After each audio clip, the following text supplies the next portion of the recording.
orang yang tidak membiasakan diri sebelum datang Ramadan, maka dia nanti bakal keteteran ketika Ramadan.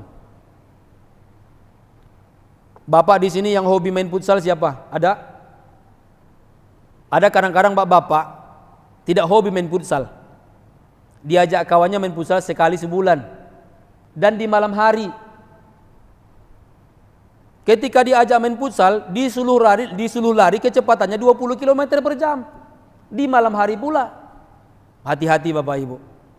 Tak terbiasa lari malam hari, tiba-tiba lari 20 km per jam, bisa nanti berhenti jantungnya.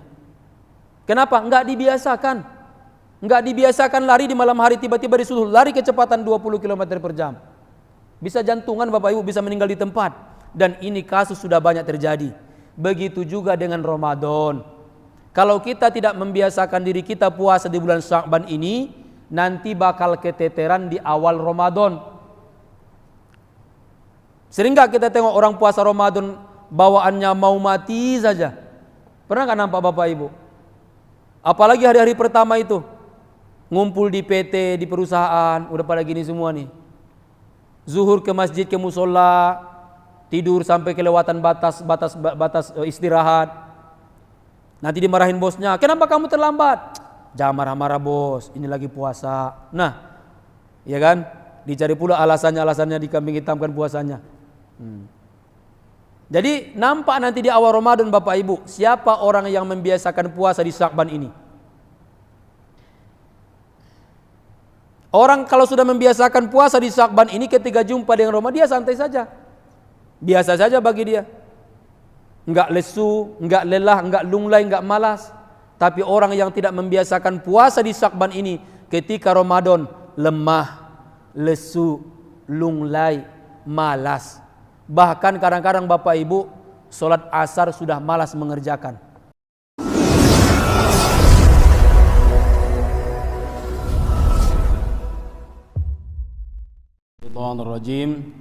Bismillahirrahmanirrahim. Assalamualaikum warahmatullahi wabarakatuh. Alhamdulillahi rabbil alamin. Wal aqibatu lil muttaqin ala umurid dunya waddin. Asyhadu an la ilaha illallah wahdahu la syarika lah wa asyhadu anna Muhammadan abduhu wa rasuluhu la nabiyya ba'dah.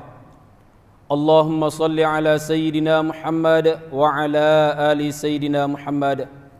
Rabbi shrah li sadri wa yassir li amri wahlul 'uqdatam min lisani yafqahu qawli amin.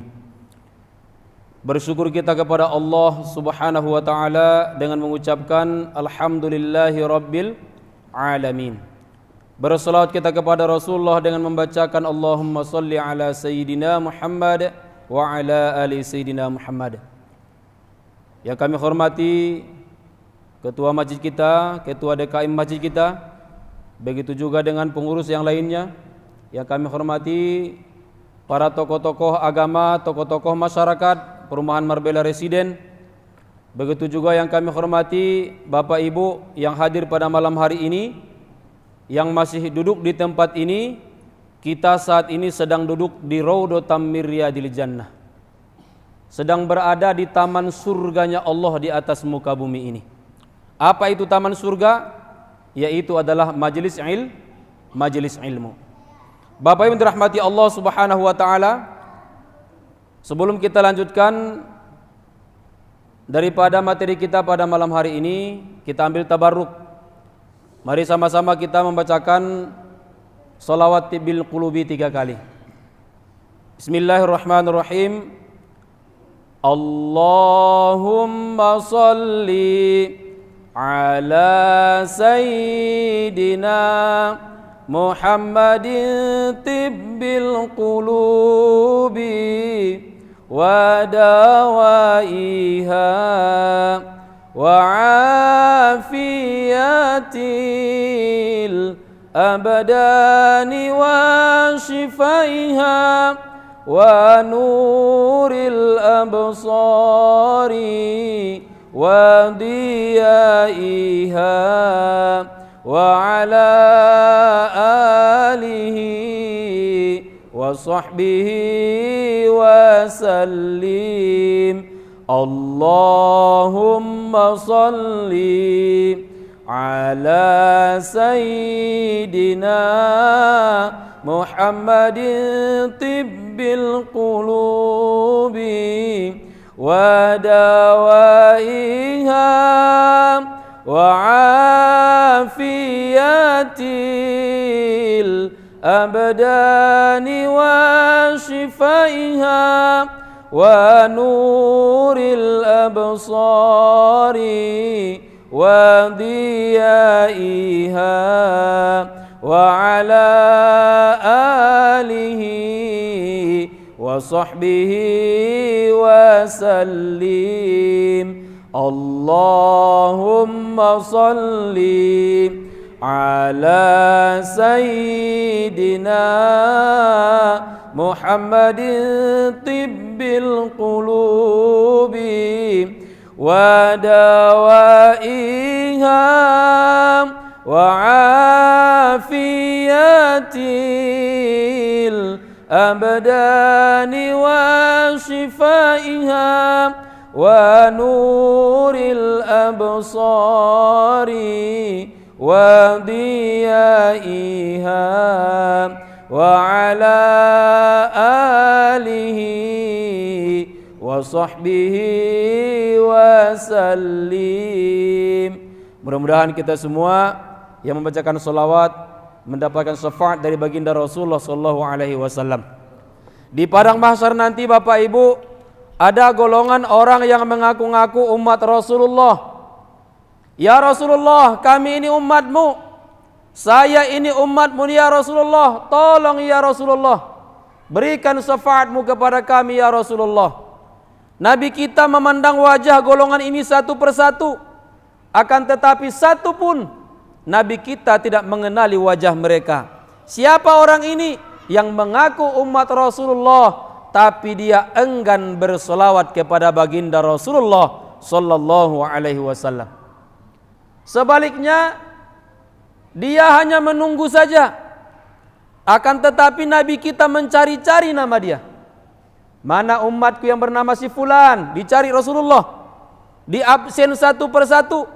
Walaupun di dunia ini kita tidak pernah bertemu dengan Rasulullah, akan tetapi kalau kita sering berselawat kepada Rasulullah sallallahu alaihi wasallam, Rasulullah akan mengenal wajah kita, menghafal, mengingat daripada nama kita.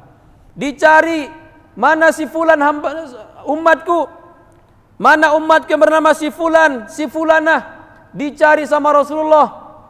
Kadang-kadang di antara semua umat Nabi kita ketika di padang mahsyar nanti banyak yang mengaku, mana umatku yang bernama si Ahmad Daud, pada nunjuk semua. Saya Rasulullah, ditengok Rasulullah wajahnya, saya enggak kenal ante, jauh-jauh dulu sana. Nah, sampai ketemu Ahmad Daud yang sesungguhnya, yang dikenal oleh Rasulullah sallallahu alaihi wasallam. Begitu juga dengan kita semua Bapak Ibu sekalian. Perbanyak solawat. Setiap solawat yang terucap daripada mulut kita akan ditangkap oleh malaikat Jibril, disampaikan kepada baginda Rasulullah sallallahu alaihi wasallam. Ya Rasulullah, umatmu yang bernama si fulan menitipkan solawat dan salam kepadamu ya Rasulullah. Nabi kita menjawab, wa alaikassalam. Jadi solawat yang kita bacakan Bapak Ibu sekalian, pada hakikatnya itu akan kembali kepada kita. Nabi kita butuh enggak dengan solawat itu? Nabi kita butuh enggak dengan solawat? Tidak butuh. Yang butuh solawat itu siapa? Diri kita Bapak Ibu sekalian. Nabi kita enggak kita bacakan solawat pun sudah Allah jamin beliau ini adalah ahli surga. Bahkan Allah memberikan gelar kepada beliau Habibullah, kekasihnya Allah. Tidak butuh salawat kita. Pada hakikatnya yang butuh salawat itu adalah diri kita sendiri. Innallaha wa malaikatahu yusalluna 'alan nabi. Ya ayyuhalladzina amanu sallu 'alaihi sallu alaihi wa sallimu taslima. Hafal semua Bapak Ibu? Pasti hafal. Hafal ayatnya, hafal artinya, mudah-mudahan juga diamalkan. Sesungguhnya innallaha wa malaikatahu, sesungguhnya Allah beserta dengan para malaikat bersolawat kepada baginda Rasulullah. Hai orang yang beriman. Artinya salah satu ciri orang yang beriman adalah orang yang membiasakan lidahnya basah daripada mengucapkan solawat kepada baginda Rasulullah sallallahu alaihi wasallam. Hai orang yang beriman, ya ayyuhalladzina amanu sallu alaihi, berselawatlah kalian kepadanya dengan selawat yang sebenar-benar selawat. Jadi Allah dan malaikat saja berselawat kepada Rasulullah. Kita ini yang umatnya Rasulullah, yang hambanya Allah subhanahu wa ta'ala, seharusnya lebih banyak lagi selawat yang kita lantunkan, yang kita ucapkan daripada mulut kita ini. Sebelumnya Bapak Ibu, apa kabar semua Bapak Ibu? Sehat? Sudah habis bulan Rajab ya Ustaz? Bulan Rajab sudah habis? Satu hari lagi malam ini malam pertama Syakban ya. Insyaallah mungkin hari inilah detik-detik terakhir berakhirnya bulan Rajab. Bulan Rajab itu Bapak Ibu bulan pintu gerbangnya menuju bulan suci Ramadan. Bulan Syakban itu sering dilupakan oleh orang kebanyakan. Kenapa bulan Syakban itu sering dilupakan? Karena orang fokus ke bulan Syakban dengan bulan Ramadan. Dia terhimpit di antara Syakban dengan Ramadan. Padahal di bulan Syakban ini juga banyak keutamaan-keutamaan yang Allah subhanahu wa ta'ala bahkan Rasulullah SAW menyampaikan dalam hadisnya. Bapak yang dirahmati Allah subhanahu wa ta'ala,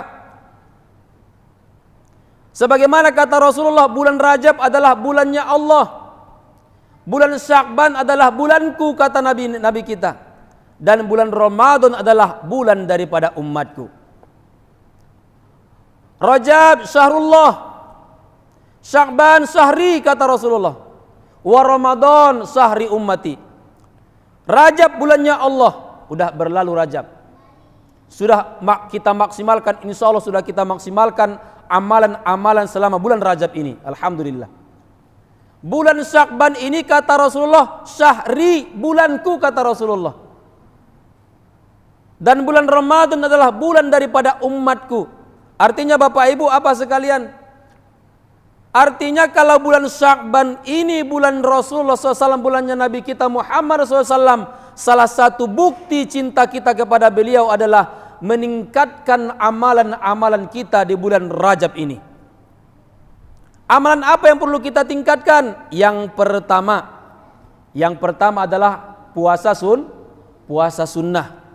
Bahkan Nabi kita di satu hadis pernah 1 tahun Nabi kita berpuasa 1 bulan penuh di bulan Rajab. Di hadis yang lain di tahun setelahnya Nabi kita juga memperbanyak puasa di bulan Rajab walaupun tidak penuh. Jadi ini contohnya daripada baginda Rasulullah bahwa puasa Syakban ini hukumnya sunnah. Jadi kalau Nabi kita pernah mengamalkan, pernah meninggalkan, maka hukumnya jatuh kepada sunnah. Kalau dikerjakan berpahala, kalau ditinggalkan gimana? Sunnah itu kalau dikerjakan berpahala, kalau ditinggalkan kalau ditinggalkan merugi. Nah, jangan lagi dibawa istilah waktu SD. Dikerjakan berpahala, ditinggalkan tak berdosa. Kan tak berdosa, untuk apa kita kerjakan? Nah begitu mindsetnya. Sudah tertanam di alam bawah sadar kita kalau yang sunnah itu kalau nggak dikerjakan tidak berdosa. Akhirnya apa yang terjadi? Yang nggak dikerjakan kan berdosa. Nah, coba kalau kita ganti. Kalau ditinggalkan merugi. ada enggak orang yang mau merugi di sini? Ibu kalau jualan pengen untung apa rugi? Untung. Enggak ada orang itu jual baju ke besti-bestinya. Ini besti, belilah bajuku ini. Ku beli 100.000, belilah 80.000. Ada seperti itu? Tak ada. Semua orang cari untung. Kalau mau cari untung, maksimalkanlah amalan sunnah. Kalau yang wajib itu tidak ada toleransi, wajib dikerjakan. Tidak ada kata-kata boleh ditinggalkan, tidak ada. Salat kalau mampu berdiri, tak mampu berdiri duduk, tak mampu duduk berbaring, tak mampu baring telentang. Tak mampu telentang isyarat, tak mampu isyarat disolatkan. Artinya tidak ada kata toleransi kepada hukum yang wajib. Tapi kalau mau mencari keuntungan, maksimalkanlah amalan yang sunnah. Kalau sudah Nabi kita mencontohkan memperbanyak puasa di bulan Sya'ban, Rajab dan Sya'ban, maka Bapak Ibu sekalian, mari sama-sama kita ikuti jejak daripada baginda Rasulullah SAW. Siapa contoh terbaik di alam semesta ini? Nabi Muhammad SAW. Nabi kita seorang pemimpin. Kalau Bapak Ibu mau jadi pemimpin, maka contohlah bagaimana Rasulullah menjadi pemimpin. Nabi kita seorang bisnismen. Kalau Bapak Ibu ingin menjadi pengusaha, maka contohlah bagaimana cara Nabi kita berbisnis. Nabi kita seorang suami dalam rumah tangga. Bagaimana menjadi rumah tangga yang baik? Contohlah bagaimana Nabi kita menjadi suami bagi istri-istrinya. Nabi kita seorang ayah, bagaimana supaya menjadi ayah yang baik? Contohlah Nabi kita bagaimana caranya menjadi ayah yang baik untuk anak-anaknya. Nabi kita seorang kakek, contoh Rasulullah bagaimana cara kakek yang baik. Nabi kita seorang sahabat, yang sahabatnya banyak, contoh Nabi kita bagaimana cara bergaul dengan orang kebanyakan. Jadi Nabi kita Bapak Ibu kalau bergaul sangat murah dengan senyuman. Sangat murah dengan senyuman. Kesan pertama ketika jumpa dengan orang lain, maka inilah menentukan kesan-kesan kedua, ketiga dan keempat. Bagaimana kesan pertama membuat kesan pertama kita baik bertemu dengan orang lain? Maka ketika bertemu lemparkanlah senyuman. Walaupun hanya sekedar senyuman, akan tetapi senyuman ini juga hukumnya sedekah. Artinya kalau kita senyum kepada orang lain berpahala. Bagaimana senyum yang paling tulus? Contoh senyum yang tulus, senyum yang ikhlas. Kalau orang senyum sama kita Bapak Ibu bisa kita tengok itu senyumnya ikhlas, tulus apa dibuat-buat. Kalau ingin kita senyum kita tulus, contohlah bagaimana senyumnya anak bayi. Tak dibuat-buat. Kalau kita ajak bicara dia senyum. Senyum dia ketawa dia. Itulah contoh senyum yang ikhlas dan tulus, tak dibuat-buat.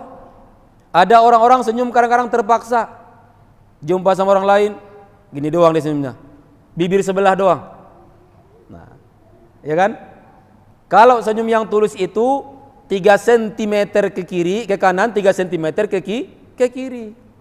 Bukan 3 km ya ke kiri ke kanan, 3 cm. Nah begini. 3 cm kanan, 3 cm kiri. Jangan cuma 3 cm ke kanan, ke kiri doang gak ada sentinya. Gini dia. Jumpa sama orang, nah gini doang. Nah, itu dibuat-buat, dipaksa.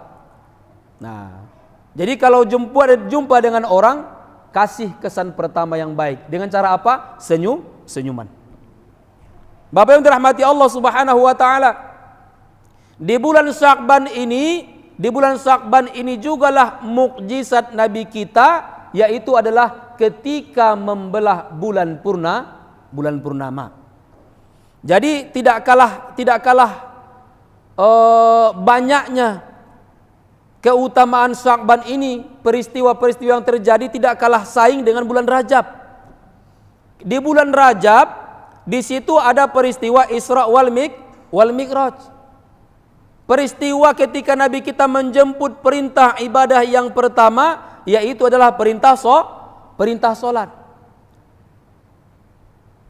Sangkin istimewanya lah Bapak Ibu solat itu. Allah tidak mau menitipkan kepada malaikat Jibril karena ini istimewa. Jadi Pak Wali Kota, jika ada umpamanya sesuatu yang istimewa, Pak Wali Kota saja itu nggak mungkin dititip kepada orang lain. Dia pengennya jumpa langsung dengan orangnya. Panggil dulu nih Pak RW Marbella, nah, kan begitu. Padahal masih ada nih Pak Camat, masih ada Pak Lurah di atasnya. Tapi istimewa nih dari Pak Rudi, harus jumpa langsung nih dengan Pak RW kita, Pak RW di Marbella. Nah, panggil dulu sini Pak RW Marbella, datang dulu ke sini, ditelepon sama Pak Rudi. Ada apa Pak Rudi? Umpamanya nih kata Pak RW kita, ya Pak RW ya. Ada nih sesuatu nih mau saya sampaikan. Nggak bisa diwakilkan kepada orang, harus ke sini. Saking istimewanya lah informasi ataupun apa mau yang diberikan Pak Wali Kota. Begitu juga dengan Allah. Saking istimewanya ibadah solat ini, Allah tidak mau menitipkan kepada malaikat Jibril. Langsung harus kekasihnya yang menjemput bertemu dengan Allah Subhanahu wa taala di atas langit yang ketujuh, namanya Sidratul Muntaha. Diperintahkan 50 waktu solat sehari semalam. Pertama-tama. Habis itu nawar lagi menjadi 45. Bolak-balik Nabi kita 9 kali naik bertemu dengan Allah untuk menawar. Sekali tawar turun 5. Sekali tawar turun 5. Sekali tawar turun 5. Jadi ini trik juga nih kepada ibu-ibu. Kalau belanja nanti pakaian lebaran, datang ke pasar, bolak-balik nawar ke sana. Siapa tahu turun 9 kali. Berapa harganya nih Bu? 150.000. Kuranglah 145 lah. Pergi dulu Bu, jalan-jalan keliling mall. Datang lagi ke toko itu. Berapa lagi kurangnya? Udah 140 lah, siapa tahu. Kan begitu. Nah, akhirnya 5 kewajiban solat yang Allah wajibkan kepada kita. Jadi kita ini beraktivitas, mengerjakan pekerjaan hari-hari kita, kebiasaan kita, bekerja di PT, berbisnis, berusaha segala macam. Itu pada hakikatnya kita berusaha sambil menunggu waktu sholat. Bukan bekerja sampai dengan melalaikan sholat. Bukan solat itu yang menunggu kita, tapi kita menunggu waktu solat. Karena kita butuh nafkah, butuh biaya hidup. Disinilah kita diperintahkan untuk keluar rumah di pagi hari, bertebaran di muka bumi.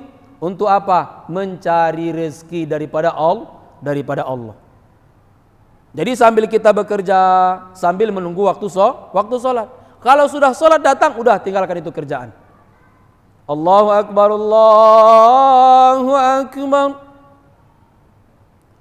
Ada apa di solat itu Bapak Ibu? Di azan yang kalimat yang pertama dikumandangkan di masjid, kalimatnya adalah Allahu Akbar. Apa arti Allahu Akbar? Allah Maha Besar. Ketika dikumandangkan azan di masjid, yang pertama diucapkan oleh muadzin Allahu Akbar. Secara tidak langsung muadzin itu menyampaikan kepada kita, hai Ahmad Daud, kerjaanmu itu kecil, bosmu itu kecil, usahamu itu kecil, bisnismu itu kecil, yang besar itu Allah. Kalimat yang kedua, asyhadu an la ilaha illallah. Ini maknanya dikumandangkan kepada kita, hai Ahmad Daud, kamu telah berikrar, telah berjanji, telah mengucapkan, aku berjanji tidak ada Tuhan yang berhak disembah kecuali Allah. Kalimat yang ketiga, asyhadu anna Muhammadur Rasulullah. Hai Ahmad Daud, kamu juga sudah berikrar, sudah mengucapkan, sudah berjanji bahwa Nabi Muhammad adalah utusan Allah. Kalau begitu, kalimat yang keempat, hayya 'alas shalah. Marilah kita mendirikan salat. Kalimat selanjutnya, untuk apa mendirikan salat? Hayya 'alal falah, untuk meraih kemenangan. Menang melawan hawa nafsu, menang melawan diri sendiri, menang melawan syaitan. Apalagi meraih kemenangan. Kemenangan ini maknanya luas Bapak Ibu. Bisa juga dimaknakan supaya hidupmu sukses dalam berkarir, supaya bisnismu sukses, usahamu sukses lancar, supaya rumah tanggamu sakinah mawaddah warahmah. Kuncinya ada di salat. Kalau kita perbaiki salat kita, Allah akan memperbaiki rumah tangga kita. Allah akan memperbaiki pekerjaan kita. Allah akan memperbaiki bisnis kita. Allah akan memperbaiki hidup kita dunia sampai akhirat. Bukan hanya dunia saja, Pak. Kuncinya perbaiki salat. Langkah pertama yang harus kita perbaiki salat, apa kira-kira Bapak Ibu? Langkah pertama yang harus kita perbaiki adalah sambil kita memperbaiki kebiasaan kita yang biasa kita lakukan, mari sama-sama kita cek and recheck kualitas daripada salat kita itu sendiri. Kualitas dulu Bapak Ibu yang kita perbaiki. Bagaimana kualitas meningkat? Salat itu ada 3 rukun. Ada rukun qauli, ada rukun fi'li, ada rukun qalbi. Rukun qauli adalah bacaan. Ada 5 bacaan yang wajib kita baca ketika sholat. 5 bacaan ini kalau salah huruf, salah makhraj, salah tajwid, tidak sah sholatnya. Apa bacaan yang pertama? Takbiratul ihram. Apa bacaan yang kedua? Suratul Fatihah. Apa bacaan yang ketiga? Tahiyat akhir. Apa bacaan yang keempat? Salawat Nabi setelah tahiyat akhir. Apa bacaan yang kelima? Salam yang pertama. 5 bacaan ini tidak boleh ada satu huruf pun yang rusak makhrajnya, apalagi tajwidnya. Apa hukum mempelajari ilmu tajwid? Ayo. Apa hukum mempelajari ilmu tajwid? Fardu kifayah. Fardu kifayah itu di bawah sedikit level fardu ain. Fardu kifayah ini jika ada satu perumahan kita ini Marbella, tidak ada satupun yang belajar ilmu tajwid ataupun yang tak paham ilmu tajwid, maka berdosa seluruh perumahan Marbella. Tapi mengamalkan ilmu tajwid ketika membaca Al-Quran, itu hukumnya fardu ain. Fardu ain ini diwajibkan kepada setiap individu. Ketika dia membaca Al-Quran, dia wajib mempraktekkan ilmu tajwidnya. Nun mati bertemu dengan ha, apa tajwidnya? Bagaimana cara bacanya? Nun mati bertemu dengan mim, apa nama tajwidnya? Bagaimana cara bacanya? Mim mati bertemu dengan mim, ya. Nun mati ada 5 cabang, mim mati ada 3 cabang. Mat terbagi 2, mat asli, mat far'i. Mat far'i terbagi berapa? Ada yang tahu Bapak Ibu mat far'i?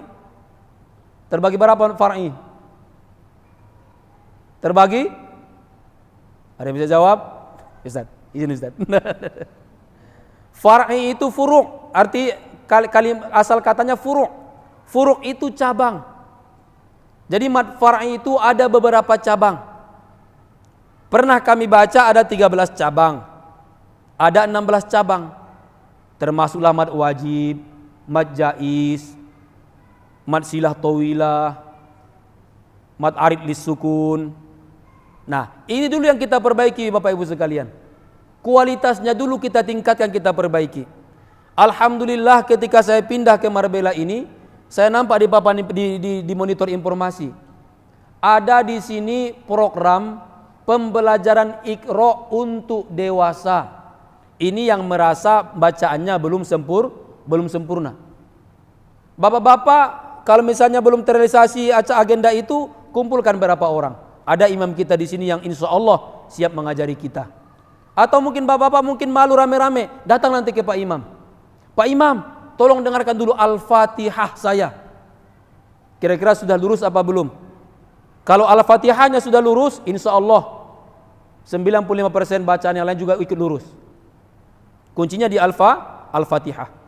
Dulu ketika kami guru-guru TPQ, Bapak Ibu, di Batam Kota ini, dibuat program pembelajaran meningkatkan kualitas guru TPQ di Batam Kota, Kecamatan Batam Kota. Jadi ada gurunya nanti yang mengajari kita semua dari makhraj, tajwid segala macam. Tahu nggak apa tesnya kira-kira? Ketika dites satu persatu kualitas bacaan Al-Qur'annya, gurunya itu hanya menanyakan, menyuruh membaca kalimat Allah. Satu persatu maju ke depan, sebutkan kalimat Allah. Kira-kira kalimat Allah, dengan kalimat Allah ini, gurunya, ustadz kita yang mengajari kita pada waktu itu, dia sudah tahu setinggi apa kualitas bacaan Al-Quran kita. Ada yang mengucapkan, coba kalimat Allah, Allah, oke, kelas B, langsung ke kelas B. Coba ucapkan Allah, ada juga yang Allah mengucapinnya, oh kelas C. Nah, ya kan Allah itu rata-rata orang-orang di kampung. La ilaha illallah. Nah begitu kan. Jadi jangan dirusak-rusak. La ilaha illallah. Di kampung kami juga sama Bapak Ibu. Di kampung kami di Mandailing sama juga. Ya Allah ya Tuanku. Nah ya Allah kayak gitu kata orang. Karena kalau kita ngucapin Allah, itu sama dengan, mohon maaf, secara pengucapan non muslim, orang Kristiani, mereka juga mengucapkan Allah. Jadi kita bedanya, tulisan Latinnya memang Allah, tapi kalau bahasa Arabnya kita baca Allah. Jadi dengan kalimat Allah saja diucapkan, ustadz kita, guru kita pada waktu itu sudah bisa membedakan mana bacaan Al-Qur'annya sudah bagus, mana bacaan Al-Qur'annya masih setengah bagus, mana bacaan Al-Qur'annya amburadul. Yang bagus kelas A, yang setengah bagus kelas B, yang amburadul kelas C. Kami waktu itu ada 520 sekian guru TPQ di Batam Kota yang ikut tes sertifikasi bacaan Al-Quran. Tahu nggak Bapak Ibu berapa yang lulus? Di antara 520-an kurang lebih, cuman 52 orang yang lulus. Selebihnya nggak layak jadi guru. Dari sinilah setelah sertifikasi ini, ketua TPQ waktu itu ada Ustadz Azhar yang di Mediterania, di Hang Tuah, membuat inisiatif pembelajaran guru TPQ. Guru diajari apa gimana? Guru yang mengajari diajari. Nah, alhamdulillah setelah kita buat program ini, guru-guru TPQ meningkat kualitasnya. Ada Bapak Ibu, kami ketika sertifikasi dari bawaannya alim banget Bapak Ibu. Mohon maaf. Dari pembawaannya, dari pakaiannya, dari wajahnya alim banget. Tapi ketika dites, apa tesnya Bapak Ibu? Coba dibaca Mafatihus Suwar, Kaf, Ha, Ya, Ain, Shad. Nah itulah. Apa dibacanya Bapak Ibu? Ka, Ha, Ya, Aso. Nah, mohon maaf, jenggotnya agak panjang sedikit soalnya. Tapi bacaannya na'udzubillah. Begitulah kualitas guru TPQ di tahun 2017 ke bawah kemarin. Karena di Batam ini membutuhkan banyak guru agama, tapi yang basicnya agama sangat terbatas, Akhirnya mau tidak mau orang yang nampak ustadz udah jadi ustadz aja lah gitu, jadi guru ngaji aja lah. Tapi alhamdulillah setelah itu barulah meningkat semua kualitas guru-guru TPQ khususnya di Kecamatan Batam Kota. Gawat Bapak Ibu kalau anak kita diajari gurunya Kahaya Aso. Ya kan? Alif lam alama kata dia. Ya kan? Yasin jadi yes kata dia kan. Alamak, yes kata dia. Nah kacau tuh. Inilah kualitas guru kita, alhamdulillah. Jadi dengan kalimat Allah Bapak Ibu, guru kita itu sudah tahu seberapa tinggi kualitas daripada bacaan Al-Quran kita.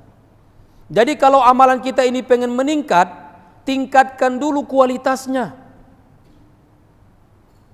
Ada tadi rukun qauli, rukun bacaan. Ada rukun fikli itu gerakan. Gerakan sholat itu ada beberapa yang wajib, ada beberapa yang tidak wajib. Berdiri bagi yang mampu itu wajib. Ruku itu wajib. Iktidal itu wajib.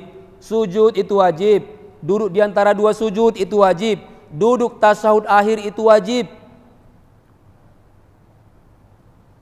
Yang terakhir ada rukun qalbi, rukun hati, berhubungan dengan kekhusyuan kita ketika sholat. Bagaimana supaya sholat kita khusyuk Bapak Ibu? Salah satu caranya kita tahu arti apa yang kita baca. Alhamdulillahi Rabbil Alamin.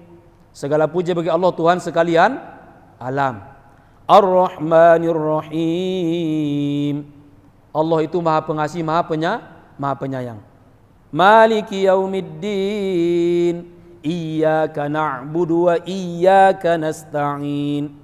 Makanya ulama kita mengatakan Bapak Ibu, ketika membaca suratul Fatihah, setidaknya di kalimat iyyaka na'budu wa iyyaka nasta'in tidak boleh berpaling pikiran dan hati kita selain daripada kepada Allah Subhanahu wa taala. Ketika kita ucapkan iyyaka na'budu wa iyyaka nasta'in, hanya kepadamu kami menyembah ya Allah dan hanya kepadamu kami meminta tolong. Tapi ketika mengucapkan kalimat iyyaka na'budu wa iyyaka nasta'in, yang kita ingat adalah wajahnya Syahrul Khan. Ulama mengatakan kalau yang kita ingat selain daripada Allah sama dengan kita menuhankan dia. Iyyaka na'budu wa iyyaka nasta'in, yang kita ingat Sanford. Sanford inilah Tuhan kita berarti. Nah. Iyyaka na'budu wa iyyaka nasta'in, yang kita ingat suami kita. Berarti sama dengan kita menuhankan suami kita. Hanya kepadamulah suami aku menyembah dan hanya kepadamulah suami aku meminta pertolongan termasuk duit, kan begitu Bu? Nah. Jadi setidaknya kalimat iyyaka na'budu wa iyyaka nasta'in tidak boleh berpaling pikiran dan hati kita kecuali kepada Allah Subhanahu wa taala. Kalau susah tapi pada hakikatnya Bapak Ibu, selama sholat itu dari kita takbiratul ihram sampai salam, seharusnya tidak boleh berpaling hati dan pikiran kita kecuali kepada Allah. Tapi kalau misalnya belum mampu sepenuhnya, setidaknya kalimat iyyaka na'budu wa iyyaka nasta'in.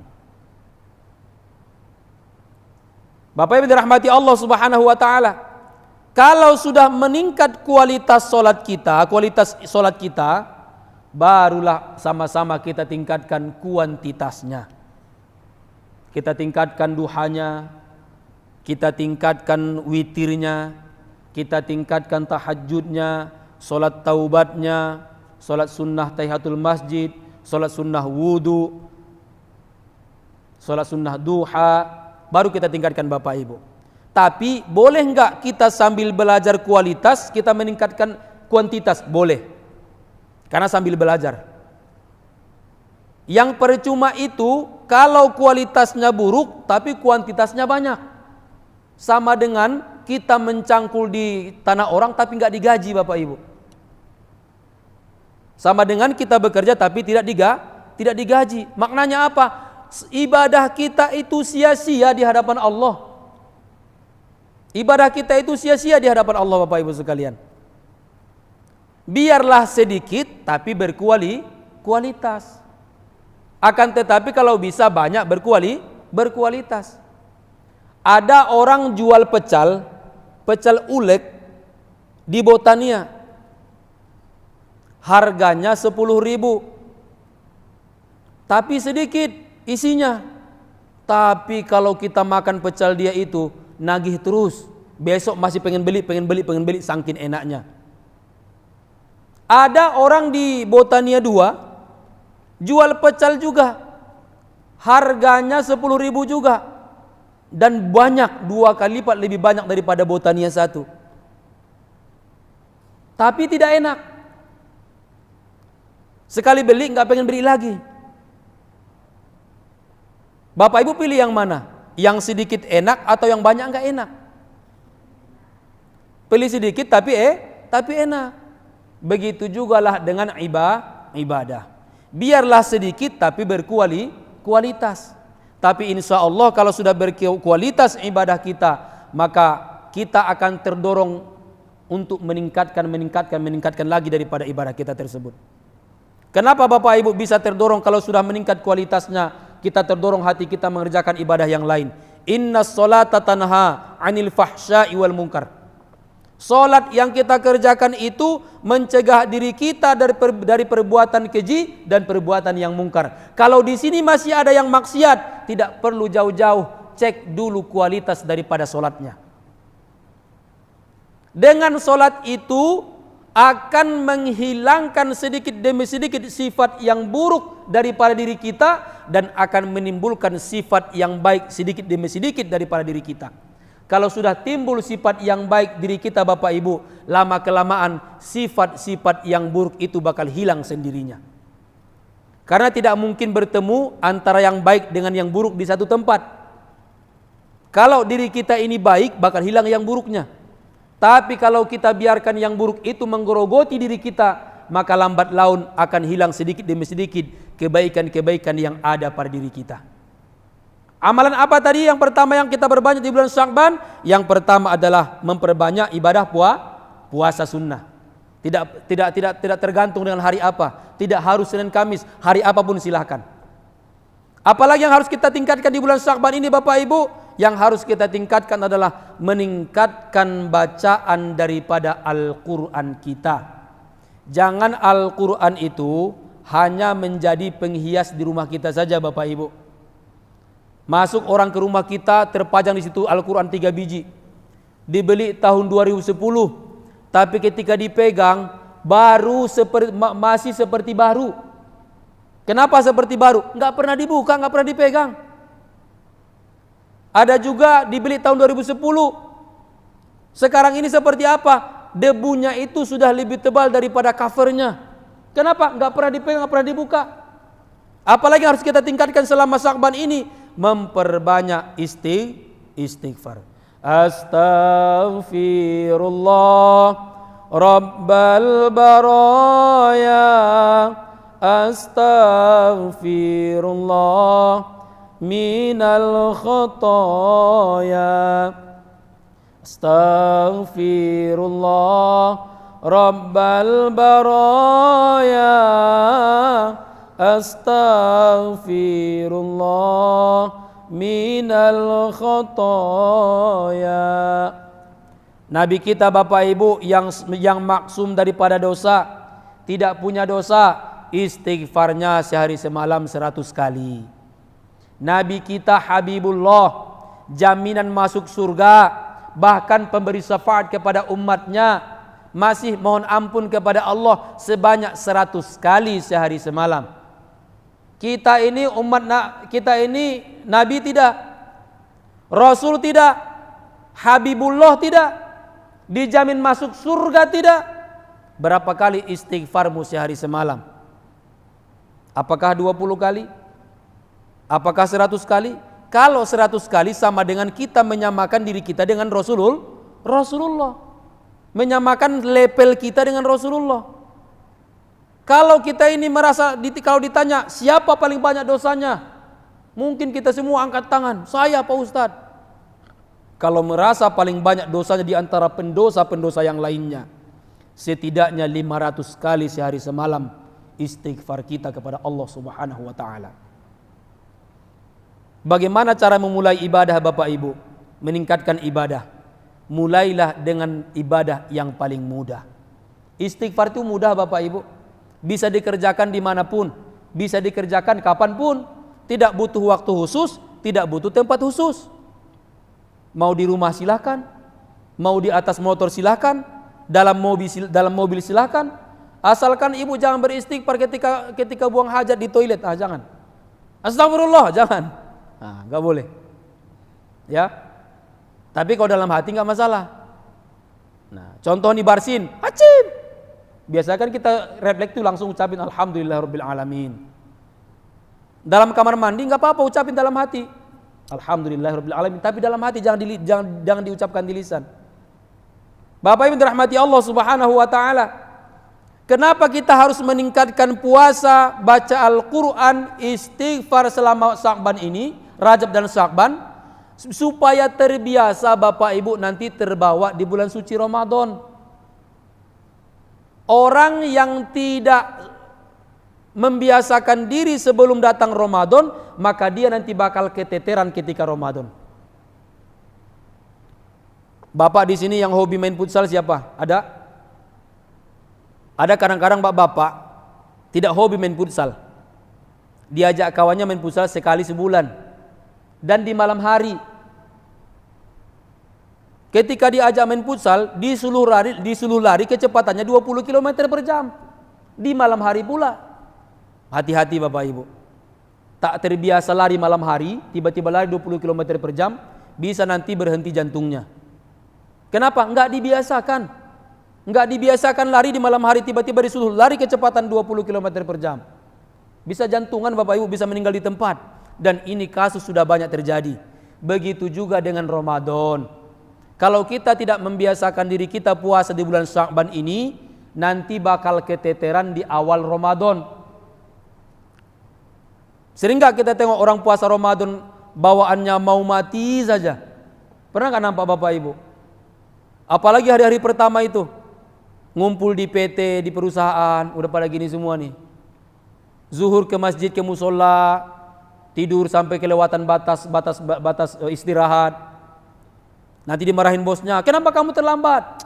Jangan marah-marah bos, ini lagi puasa. Nah, ya kan? Dicari pula alasannya dikambing hitamkan puasanya. Jadi nampak nanti di awal Ramadan Bapak Ibu, siapa orang yang membiasakan puasa di Sya'ban ini? Orang kalau sudah membiasakan puasa di Sya'ban ini, ketika jumpa dengan Ramadan dia santai saja. Biasa saja bagi dia. Enggak lesu, enggak lelah, enggak lunglai, enggak malas.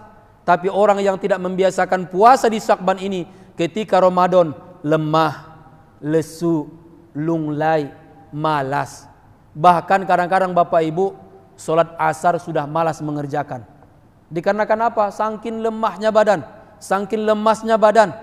Padahal baru tidak makan dari pagi sampai asar. Banyak enggak orang meninggalkan sholat ketika puasa? Banyak. Tidak tidak sholat ketika puasa Ramadan. Banyak. Dikarenakan apa? Tidak membiasakan diri dia selama Sya'ban.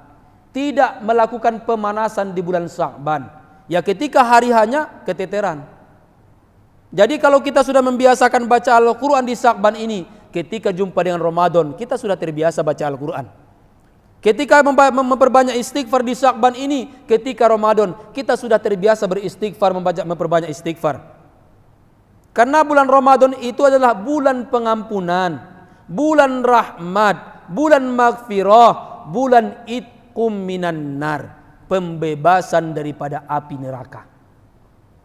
Jadi kita tidak akan dapat rahmat ketika Ramadan, kita tidak akan dapat maghfirah, ampunan ketika Ramadan, kita tidak akan dapat jaminan ampunan terhindar daripada siksa api neraka ketika Ramadan kalau kita tidak membiasakan daripada sekarang.